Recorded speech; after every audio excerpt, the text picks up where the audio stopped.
Do you remember how awesome 2020 was? I don't. What is up, everybody? Random Random Man here, bringing you my review for Eddington in one take. Now, this is a neo-Western satirical black comedy set in 2020 during the COVID-19 pandemic in New Mexico, where it examines the political and social turmoil caused by the contested mayoral election of its sheriff going against the incumbent mayor. Now, going into this movie, I was looking forward to seeing it because it's the latest film written, produced, and directed by Ari Aster. He made his feature directorial debut in 2018 with Hereditary, which, while I don't think it's one of the best movies of that year, like a lot of people were saying, and horror is not usually my thing. For someone who really isn't into that much into horror, I would say that this is still a very well-made movie, quite a stunning debut for Aster behind the camera. Of course, Toni Collette was just on another level in this movie. Yeah, I did enjoy it. And then the very next year, in 2019, Aster came back with another horror movie, Midsummer, which I thought was a bit better than Hereditary, with the whole unique aesthetic of it taking place in broad daylight a lot of the time. Florence Pugh in the lead role. I love Florence Pugh. And just, how it was just all put all together. I really enjoyed this film. And then a couple years ago, he made his third feature with Beau is Afraid, which I have not seen yet. It's weird. My local chain got Aster's first two films, but it didn't get Beau is Afraid. But now my local chain got his latest film, Eddington. And again, I was looking forward to seeing this film, as a couple months ago it premiered at the Cannes Film Festival, where it competed for the Palme d'Or. And this being a concept specifically that we are not too far removed from in portraying a real-life time period. Just 5 years ago, that was when we were experiencing 2020 and all of its glory. And I'm being sarcastic, of course. I was joking also in my intro to this video, if you couldn't tell. But yeah. But trying to take a concept like that, or a time period, and then specifically portray it in this way with the titular town and all the characters in it, I wanted to see what this film was going to dissect. And starting out with the cast and their performances, we have Joaquin Phoenix as the town's sheriff. Now, by this point, he is a class act, Academy Award winner, and while I didn't see his performance in Ari Aster's previous film, Beau is Afraid, I do think that here he portrays the character really down-packed in terms of what he is trying to exemplify. He's the town sheriff, but he also is an asthmatic and refuses to wear a mask, and thinks that there's a lot of other problems besides the Rona and other stuff going around, and then eventually there's a bunch of unrest with protests and stuff. But I think that Phoenix gives another fantastic performance here, and he is basically the main lead of the movie, and for what he does as the sheriff, now running for mayor against the town's current mayor, played by Pedro Pascal, that's a dynamic right there that really dominates the first hour or so of the movie. And then Pascal, it seems like he's everywhere nowadays. I mean, earlier this year, he reprised his role as Joel in season 2 of The Last of Us, and yes, even after what happened in episode 2, I played the video games, so I knew. He was still in quite a few movies this year. Earlier this summer, he was in The Materialists, which I didn't see because I had little interest in that. Now Eddington, and then next week, Fantastic Four, The First Steps. So I've been rooting this guy for about a decade now, ever since Narcos, and seeing him get his due and seeing him headline a bunch of these movies, great in my opinion. I also think he is great in this movie for what he has to do, trying to be an upstanding mayor, upstanding guy for this town, going up against Phoenix, not going with regulations, protocol, whatever, and then just, doing what he's doing as well. That is what I think brings a lot of the movie out when it does begin and such. And there's a stacked cast in this movie who I'll get to mentioning as I go along and mentioning the narrative of this movie. But I do want to shout out Clifton Collins Jr., who I did not recognize at all in this movie until I saw his name pop up in the end credits. I was like, oh, okay, he was in this.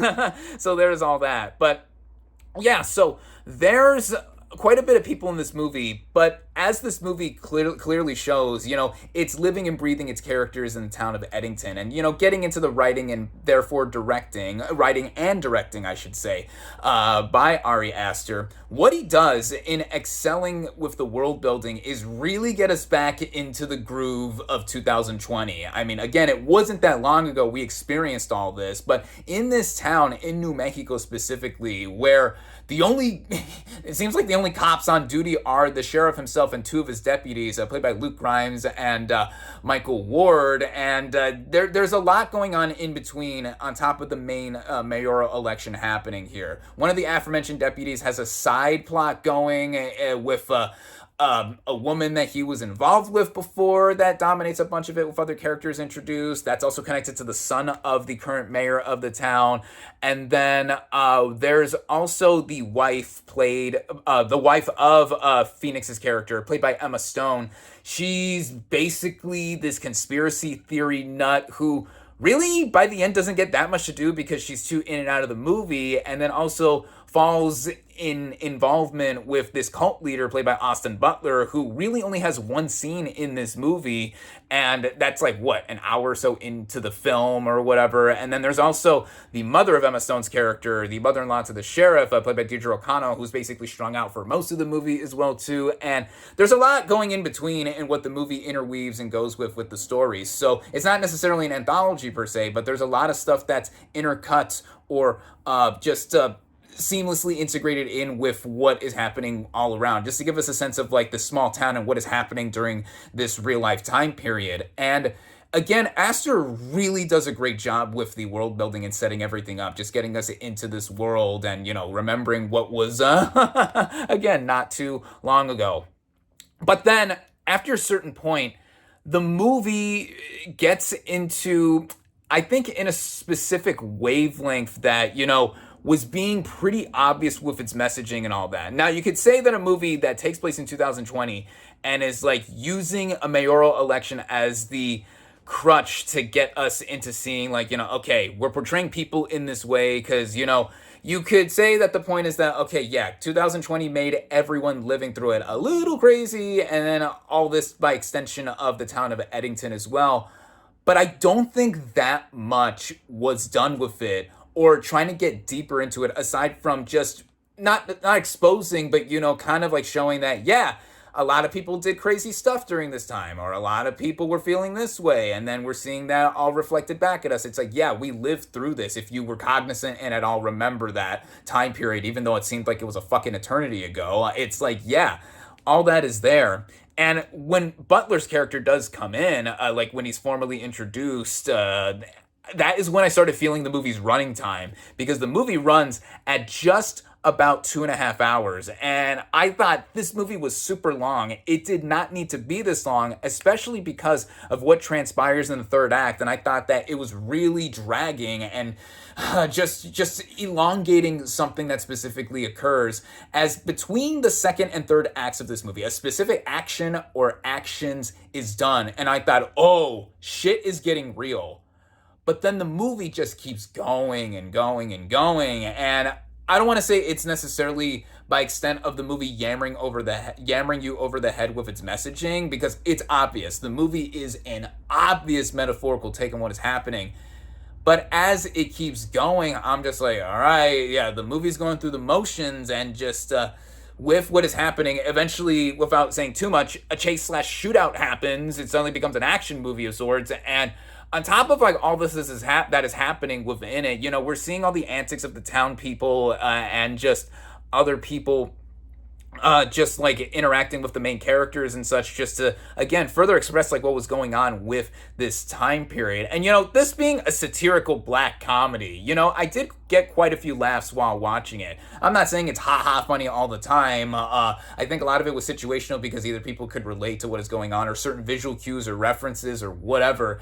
And I'm not saying it's not the funniest movie of the year or anything like that, but yeah, it got a few good laughs out of me and the audience I was with. And you can tell also with what this movie is trying to do, on top of the messaging that is really obvious. Like, it's putting a mirror up to society, or reflecting us in the way cinematically of how this is just this is a town that could be almost any town, although specifically this is in New Mexico. I should say, ugh, this is what I get for doing this in one take, stumbling over my words, but in any sense, I will say that this movie on a technical scale is super well made and stuff. Just like Astor's previous two films that I have seen, what he's doing with the cinematography, the location of Eddington itself, specifically Sevilla County, like this is, yeah, I believe that this is a town that is very small. It looks all the more smaller because given that it takes place during the Rona, like not too many people are out on the streets, they're populating the area or whatever. It looks very distant or desolate, all of that there. But then, yeah, the way the movie looks, it's very well shot. I thought it was very sleek with the cinematography. How it is mostly cut together, I should say, in transitions and just like overall filmmaking techniques and stuff. I think that is well done there. In terms of how the movie is paced out and all this other timing and such, I already said, I think this movie is overlong. This movie takes its sweet time after a certain point, or it's just really not saying too much or just going through with certain actions. And, you know, it was escalating, and I was still entertained by what I was watching, but I didn't think that it was of too much note or substance or just really any essence or relevance that we have already gotten, especially with that strong first hour, I think really setting everything up perfectly. And then again, what eventually happens within the third act and it just extending so much. And then again, oh my God, I keep saying again a lot, but I'm trying to reinforce that the movie felt like it was cyclical without being cyclical to the point of where you having experienced 2020, if you're watching this video and we're able to remember all the craziness that happened there, you've pretty much seen what the movie is doing, of course, in a fictional sense here, and then how characters eventually converge and come together, and then what eventually is made up of them by the end. It's like,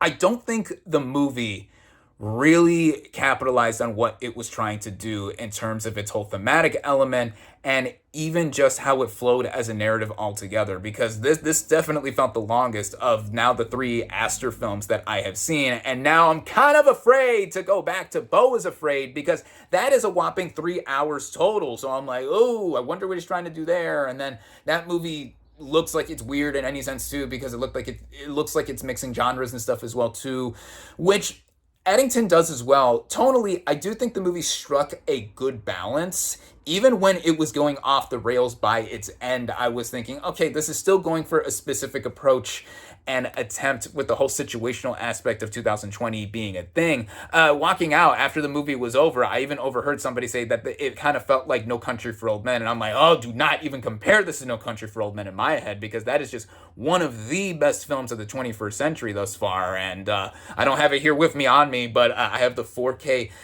Criterion Collection edition of No Country for Old Men. I do want to go back and rewatch that. One of the very few movies as a kid that legit ever scared me. But again, I think that is a masterpiece.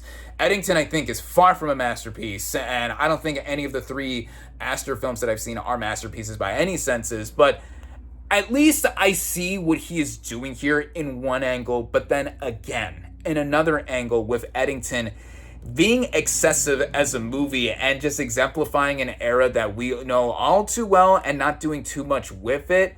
I felt like the movie just split me because of how it just was well made as a film. It is well acted as well, even though some of the actors don't get that much to do, and then all this other stuff happening in between with the narrative and it being well made, a lot of other stuff coming in together. I just think that what Astor was doing with the filmmaking in combination with his creative vision, I don't think gelled completely. So that's why I feel ultimately, I think that this is a metaphorical mess. I do think it is a mediocre movie, far from bad, but far from good as well too, because I just feel conflicted as to how the movie was set on me, and I wonder how other people are thinking of this movie as well too, because I do recall it getting mildly positive reviews out of Cannes and even like closer to this film's release now being recent and such, because yeah, you could say the point is that, okay, I wasn't necessarily supposed to enjoy watching this completely because we're reliving 2020, and that is the effectiveness of the movie altogether. But as a movie itself, though, would I go back to this? I wouldn't say so. And by its end again, I just thought that it was just falling down with what was going on, and just like, yeah, it felt like it was just never ending by that point. But in any sense, this is not the worst movie I have seen all year thus far. I wouldn't say so. It's not one of the best, of course, for sure, if I'm saying that I thought that this was meh. But for anyone interested in this, if you're interested in going back to the era that really made us all a little cuckoo, like some of the characters in this film, I'm going to say that, you're going to watch it at your own risk. If you're a fan of Astor's previous work, of course you're going to go and see this and see what he's done differently with a concept like this, straying away from horror. And he is going back to horror for his next film, if I remember correctly from what I saw in recent news after this movie just came out. And apparently this film is getting a sequel, which I'm like, on the list of sequels that I wouldn't necessarily want to see, this would be one of them, especially with how the movie ends and all that. You could say that there's more that could be done because of the current state of the town and what happens by its end to do a sequel, but I'm like, I don't know. If it runs as long as this film did and is not of worthy note in terms of trying to have something to say, then I'll be like, I wouldn't be so into that. But yeah, all in all, yeah, I'm pretty divided by this movie, but at the same time, it did get me thinking in the moment, even after now having seen it and now being here at home, reflecting on it to you all. That didn't really do that much for me in any sense, though. But for you, your mileage is going to vary with anything, just like any movie or just seeing this specifically. So there you have it. My thoughts on Eddington, and all that's left to do is for me to give my final verdict. My final verdict for Eddington is 2.5 out of 5 stars. Thank you all, as always, for watching. Be sure to like this video, comment on what you thought of Eddington. Social media links in the description. Subscribe to my channel for more, and I'll catch you on the next movie review.